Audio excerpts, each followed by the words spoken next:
कहानी को सुनाने के पीछे का हमारा मकसद बस इन्फॉर्मेशन को लोगों तक पहुंचाना है। हमारा मकसद किसी भी तरह के क्राइम और अंधविश्वास को बढ़ावा देने का नहीं है। कहानी में दिखाए गए किसी भी वीडियो और फोटोज के स्वामित्व का दावा हम नहीं कर रहे हैं। 1 जनवरी की रात सब न्यू ईयर का जश्न मना के आराम कर रहे थे। लेकिन इसी रात गुड़गांव के एक होटल में कुछ ऐसा हुआ जिसने पुलिस को परेशान कर दिया। मैं बात कर रहा हूँ model Divya Pahuja murder case की। ये हुआ था 2 जनवरी को सुबह 4 बजे। आखिर क्यों उसे मारा गया और उसकी डेड बॉडी पुलिस क्यों नहीं ढूंढ पा रही है, ये सारी बातें जानेंगे आज के इस एपिसोड में। अगर आप नए हैं तो चैनल को सब्सक्राइब कर लें। दिव्या पाहुजा गुरुग्राम के बलदेव नगर में रहती थी। जून 2023 में जेल से जमानत पे छूट के बाहर आई। वो एक फेक इनकाउंटर केस में जेल गई थी। ये फेक इनकाउंटर का भी पूरा मामला हम आगे जानेंगे, लेकिन पहले मर्डर केस को समझ लेते हैं। इस पूरी घटना के केंद्र में है गुड़गांव का एक होटल जिसका नाम है सिटी पॉइंट। इस होटल के मालिक का नाम है अभिजीत सिंह। अभिजीत सिंह और दिव्या एक दूसरे से प्यार करते थे और यही प्यार आगे चल के दिव्या के मर्डर का कारण बन जाता है। 1 जनवरी 2024 यानी नए साल के जश्न का दिन। अभिजीत और दिव्या ने प्लान किया कि इस दिन हम लोग सारा समय एक दूसरे के साथ बिताएंगे और पार्टी करेंगे। अभिजीत दिव्या के घर आया और दोनों पार्टी के लिए निकल गए। इस पूरे समय में बीच बीच में दिव्या की बात उसकी बहन नैना से होती रही। लेकिन 2 जनवरी को जब नैना ने दिव्या को फ़ोन किया तो दिव्या का फ़ोन बंद आ रहा था। इसके बाद दिव्या ने अभिजीत को फ़ोन किया, लेकिन अभिजीत भी बताने में आनाकानी कर रहा था। इस पे दिव्या को थोड़ा शक हुआ कि मामला कुछ और ही लग रहा है। तमाम कोशिशों के बाद भी जब नैना की बात दिव्या से नहीं हो पाई तो इसके बाद नैना अभिजीत के दिल्ली वाले घर पहुंची। लेकिन वहां उसकी मुलाकात अभिजीत से नहीं हो पाई क्योंकि अभिजीत वहां मौजूद नहीं था। इसके बाद दिव्या सिटी पॉइंट होटल पहुंची क्योंकि उसे पहले से पता था कि ये लोग वहां जाते रहते हैं। जब वो होटल पहुंची तो वहां होटल के स्टाफ्स ने मना किया कि यहाँ तो अभिजीत और दिव्या आए ही नहीं हैं। इसके बाद से नैना ने होटल वालों से सीसीटीवी फुटेज दिखाने को कहा, लेकिन इस पे होटल वाले आनाकानी करने लगे, जिसके बाद नैना का शक और भी गहरा हो गया। उसे समझ आने लगा कि मामला कुछ और ही है। जिसके बाद नैना पास के पुलिस स्टेशन गुड़गांव सेक्टर 14 आ गई और पुलिस वालों से सारी बात बताई और अपने बहन के गुमशुदा होने की रिपोर्ट भी दर्ज करा दी। जिसके बाद पुलिस वाले नैना के साथ होटल आए। जब पुलिस वहां पहुंची तो अभिजीत भी वहीं मिल गया। अब पुलिस को देख के वो थोड़ा परेशान हुआ, लेकिन उसने पुलिस के सामने कोई जानकारी नहीं दी। जिसके बाद पुलिस ने होटल की तलाशी ली, जहां उन्हें दिव्या का blazer, debit card, pan card और उसका रिंग मिला। वहां कहीं कहीं खून के धब्बे भी मिले। जिसके बाद पुलिस को ये समझते देर नहीं लगी कि ये मामला हत्या का है। ये सब जांच करके पुलिस वापस चली गई और दोबारा जांच करने होटल आई। पुलिस ने अब सीसीटीवी फुटेज दिखाने के लिए बोला। अब जब पुलिस की तरफ से ये बात आई तो होटल वाले मना नहीं कर पाए। पुलिस सीसीटीवी देखने लगी और सीसीटीवी देख के हैरान हो गए। उन्होंने देखा कि कंबल में लपेट के एक लाश को एक कमरे से दूसरे कमरे में ले जाया जा रहा था। अब इसके बाद होटल से ही अभिजीत को हिरासत में ले लिया गया। अब जब पुलिस ने उससे सख्ती से पूछताछ की तो उसने दिव्या के हत्या की बात एक्सेप्ट कर ली और साथ ही साथ उन दोनों लोगों का नाम भी बताया जो कंबल में लपेट के लाश को एक कमरे से दूसरे कमरे में ले जा रहे थे। उनमें से एक होटल का रिसेप्शनिस्ट था जिसका नाम था ओम प्रकाश और दूसरा था हेमराज।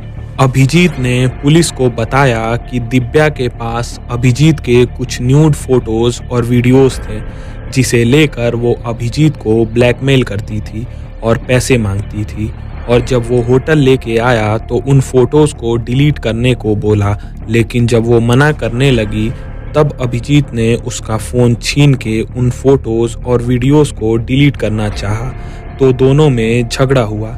इसके बाद गुस्से में अभिजीत ने उसे वहीं गोली मार दी। उसने हत्या तो कर दी, लेकिन अब बात थी लाश को ठिकाने लगाने की। जिसके बाद अभिजीत अपने दोनों सहयोगियों के पास गया, उन्हें सारी बात बताई और उन्हें 10-10 लाख रुपए देने को कहा और उनसे बोला कि इस लाश को ठिकाने लगा दो। जिसके बाद वो दोनों भी राजी हो गए और कंबल में लाश को लपेट के एक कमरे से दूसरे कमरे में ले जाते टाइम उनकी ये हरकत सीसीटीवी में रिकॉर्ड हो गई। अब बकायदा लाश को ठिकाने लगाने के लिए अभिजीत ने अपने BMW की चाबी उन दोनों को दी, जिसके बाद वे दोनों लाश को उसमें रख के पंजाब की तरफ निकल गए। अब ये तो रही मर्डर की कहानी, लेकिन पुलिस को इस केस को और मजबूत करने के लिए मर्डर वेपन और लाश की ज़रूरत थी, जिसके बाद वो लाश की तलाश में जुट गए। लेकिन पुलिस के तमाम कोशिश के बाद भी अब तक लाश नहीं मिल पाया है, इसलिए कोर्ट में इस मर्डर को साबित करना अब थोड़ा पेचीदा है। हालांकि पुलिस अभी भी बॉडी को ढूंढने में लगी हुई है। अब पुलिस जब लाश को खोजना शुरू की तो सबसे पहले उन्होंने अभिजीत से उसके बारे में पूछा, लेकिन अभिजीत ने सब बात तो कबूल कर ली, लेकिन उसने लाश के बारे में नहीं बताया। जिसके बाद पुलिस सबसे पहले होटल के बाहर लगे सीसीटीवी को देखा तो उसमें ब्लू कलर की BMW दिखी जो पंजाब की तरफ निकल गई। जिसके बाद पुलिस की एक टीम बॉडी की तलाश में पंजाब की तरफ निकल गई और आगे जाने पर पटियाला के पास एक नहर के किनारे वो कार मिल गई, जिसकी जांच हुई तो उसमें खून के धब्बे भी मिले, लेकिन बॉडी तब भी नहीं मिला। अब यहाँ पुलिस ने खुद एक बहुत बड़ी गलती कर दी थी। बात ये है कि जिस दिन हत्या की खबर आई, यानी कि 5 जनवरी को, तब पुलिस होटल की जांच में गई। पुलिस होटल गई लेकिन उन्हें बॉडी नहीं मिली। हुआ ये कि कमरा नंबर 114 हमेशा अभिजीत के लिए रिजर्व रहता था, लेकिन वारदात वाले दिन अभिजीत और दिव्या कमरा नंबर 111 में रुके थे। अब पुलिस ने कमरा नंबर 111 की जांच तो की, लेकिन हेमराज और ओम प्रकाश ने बॉडी को कमरा नंबर 114 में ट्रांसफ़र कर दिया और यहीं पुलिस से गलती हो गई। वो एक रूम को चेक करके वापस चले आए और इतने में दोनों ने लाश को ठिकाने लगा दिया। जिसके बाद पुलिस सीसीटीवी की जांच करती है और वो समझ जाती है कि उन्होंने बहुत बड़ी गलती कर दी है। पुलिस अभी भी बॉडी की तलाश में जुटी है।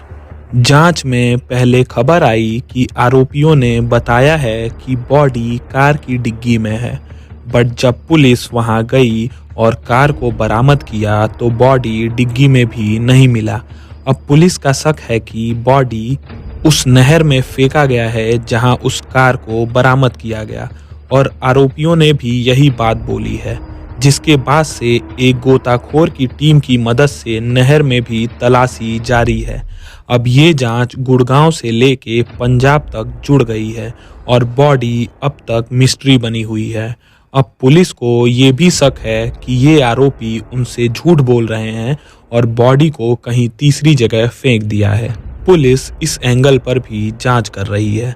अब इस मामले में एक और कहानी सामने आई, कहानी गैंगस्टर संदीप गड़ोली की।